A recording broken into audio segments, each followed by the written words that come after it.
Di antaranya pengelola umum operasional, kemudian operator layanan operasional, kemudian pengelola layanan operasional, dan juga penata layanan operasional. Oke, kakak-kakak semuanya, pada video ini kita akan menyajikan update informasi terbaru terkait tentang perubahan dan tambahan aturan pengadaan P3K tahun 2024, baik itu P3K tahap 1 maupun juga P3K tahap 2. Ya, pada di sini nanti akan berlaku untuk teman-teman honorer di database BKN maupun juga di non-database BKN ya.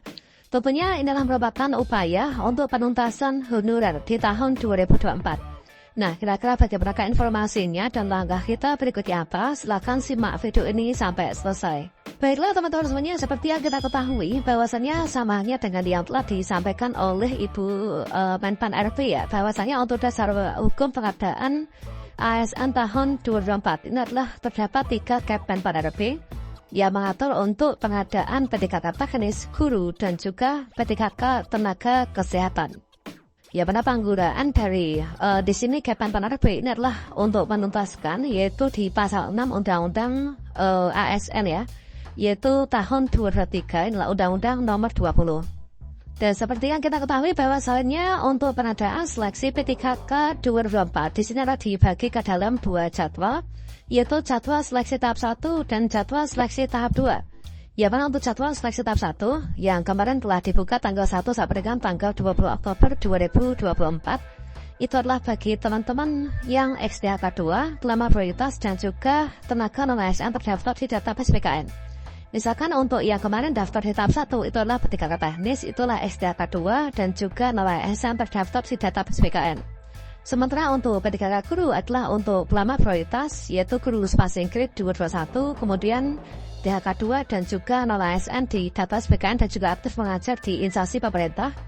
Kemudian untuk P3K kesehatan itu adalah untuk D4 bidan pendidik, kemudian XDHK 2 dan juga non-ASN terdaftar di database BKN.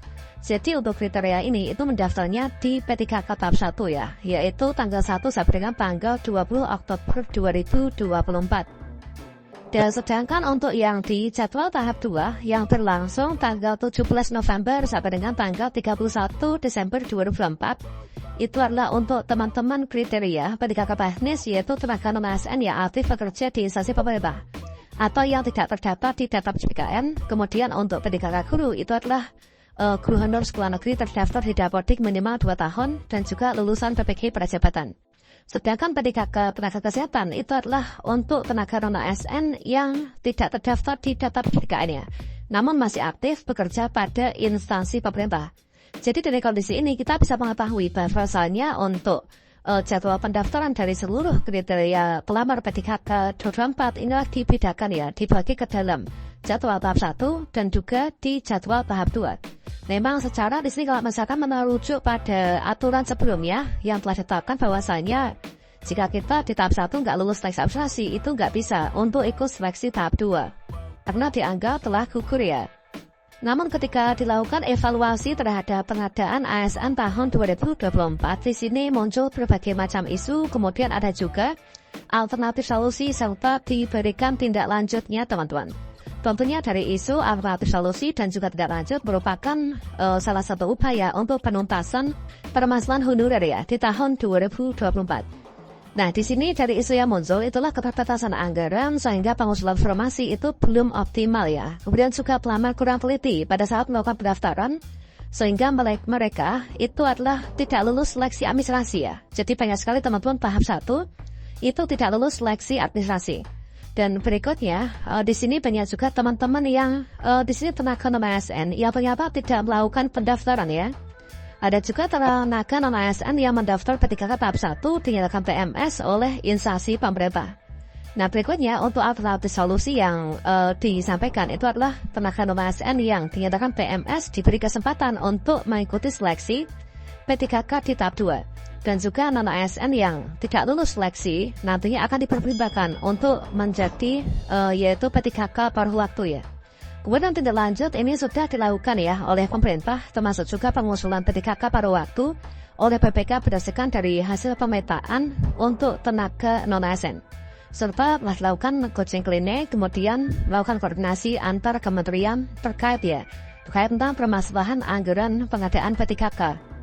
Dan selanjutnya berdasarkan dari hal tersebut, maka di sini muncul yaitu rilis aturan terbaru ya untuk pengadaan P3K. Tentunya di sini nanti juga akan berimbas untuk teman-teman yang tidak terdata di database PKN ya. Seperti yang kita ketahui bahwasannya setelah hal tersebut disajikan, di sini telah rilis ya, yaitu Guideline 4 RB nomor 634, yaitu tentang kriteria pelamar pada seleksi P3K 2024 ya. Yang mana di sini untuk teman-teman yang terdaftar di database PKN.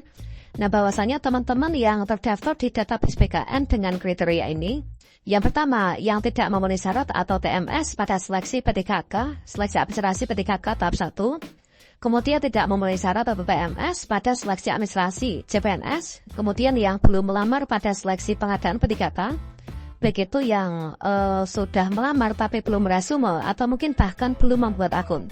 Nah, maka bagi tenaga non-ASN inilah merujuk pada Guideline PRIV ini, yaitu bagi non-ASN yang masuk dalam 3 kriteria ini, maka berikutnya di sini diberikan kesempatan untuk melakukan pendaftaran pada P3K tahap 2. Yang mana pelamar sebagaimana dimaksud pada diktum pertama di atas ini, yaitu dapat melamar pada jabatan. Nah, mereka bisa melamar P3K tahap 2, namun di sini sudah ditentukan ya, yaitu untuk jabatan-jabatan yang bisa dilamar. Di antaranya pengelola umum operasional, kemudian operator layanan operasional, kemudian pengelola layanan operasional, dan juga penata layanan operasional. Nah, berikutnya ketika nanti sudah mengikuti seleksi, maka di sini nanti pelamar itu dinyatakan lulus jika berperingkat terbaik ya. Nah, tentunya antara formasi di satu instansi dengan instansi lainnya, di sini bisa saja berbeda ya, dengan kondisi juga bahwa untuk tenaga non-ASN per daerahnya itu juga berbeda. Nah, sehingga di situ nanti tentunya tetap ada saja yaitu honorer yang lulus dan juga tidak lulus, teman-teman. Nah, berikutnya di sini diambil dari peringkat terbaik ya. Dan berikutnya di sini jika yaitu dalam hal pelamar yang telah mengikuti seluruh tahapan seleksi itu melebihi jumlah penetapan kebutuhan, maka pelamar diangkat menjadi P3K paruh waktu ya. Nah, ini. Jadi diangkat menjadi P3K paruh waktu jika teman-teman itu tidak lulus seleksi P3K. Nah, di sini misalkan saja untuk formasi ya, misalkan formasi di salah satu unit kerja misalkan, untuk pengelola umum operasional itu formasinya 1, kemudian pendaftarnya itu ada 2. Nah, sehingga di sini nanti di ranking yaitu perolehan nilai seleksi kompetensi itu berapa dari 2 peserta ini. Nah, otomatis nanti peserta yang peringkat pertama inilah nanti yang akan diangkat menjadi P3K penuh waktu.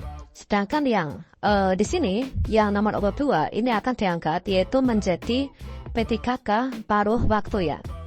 Namun demikian juga teman-teman bahwasanya untuk penganggaran gaji bagi pegawai non-ASN tahun 2025 ini tetap dianggarkan, teman-teman.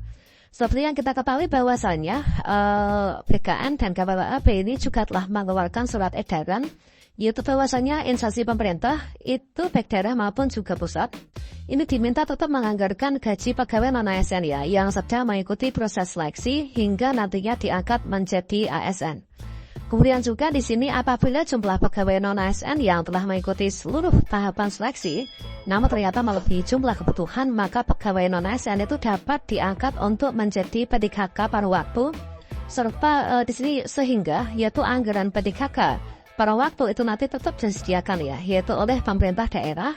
Kemudian yang ketiga yaitu penganggaran P3K paruh waktu itu nanti disediakan dari pemerintah daerah, namun yaitu di luar dari belanja pegawai ya, karena untuk belanja pegawai itu kan ada batas maksimalnya, teman-teman.